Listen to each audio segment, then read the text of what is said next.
Alors salut à toutes et à tous. Dans une vidéo précédente où je parlais de comment entretenir la culture des bananes, aujourd'hui j'ai une nouvelle astuce à partager avec vous. Cela pourra vraiment vous aider. Alors lorsque vous plantez vos bananiers, déjà vous devez respecter l'écartement 3 mètres sur 3 mètres. C'est ce que je vous conseille, 3 mètres sur 3 mètres, pour éviter que déjà votre production soit touffue.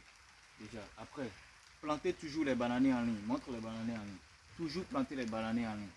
Après, pour planter les bananiers en ligne, c'est très simple. Il suffit juste de prendre une corde, tirer, mesurer les 3 mètres et planter. 3 mètres en plan. 3 mètres en plan. Voilà. Aujourd'hui, ce que j'ai à partager avec vous, lorsque vous plantez votre bananier, ça pousse. Voici la tige principale, celui qui va porter le régime. Autour du régime, vous avez des rejets. Déjà, vous faites l'entretien en coupant les branches là. Et quand je dis en coupant les branches, je vous ai toujours dit, vous coupez du bas vers le haut. Vous coupez du bas vers le haut. Pourquoi du bas vers le haut? Parce que lorsque vous essayez de couper comme ça, vous risquez de tirer le truc qui va blesser le tronc.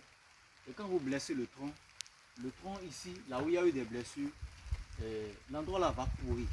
Et quand ça va pourrir, ça va agir sur le tronc. Quand il y aura un soufflement de vent, et le tronc va se casser. C'est pourquoi très souvent vous allez voir dans des champs de bananes, quand il pleut, il y a assez de vent, la tige principale se casse. Alors vous coupez toujours du bas vers le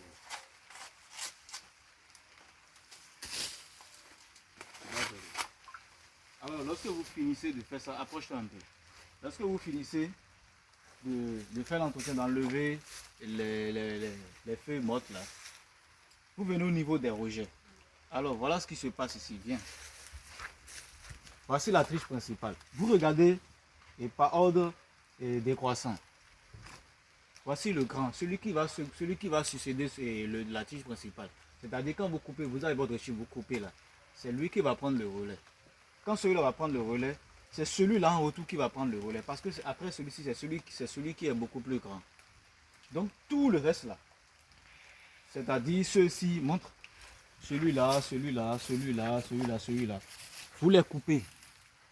Vous comprenez, vous les coupez en bas. Si vous avez d'autres coins où vous pouvez les replanter ailleurs, vous enlevez les rejets et vous les plantez ailleurs. Mais si vous n'avez pas des endroits où vous avez les planter, vous les coupez. Quand vous allez couper, vous allez remarquer que 2 semaines après, ça va encore pousser.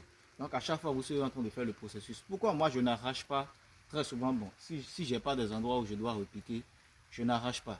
Soit je coupe. Parce que si je coupe, ça retarde la croissance de ces rejets-là.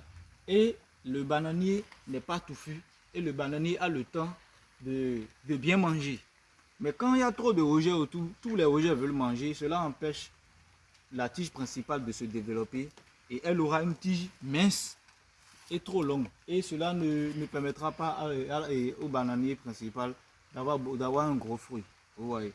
Donc, et pourquoi moi je coupe aussi, c'est que à tout moment, il y a des gens qui peuvent me contacter qui disent qu'ils veulent des rejets de bananes. Donc, je les coupe pour retarder la croissance. Donc, il y a tout ça qui compte.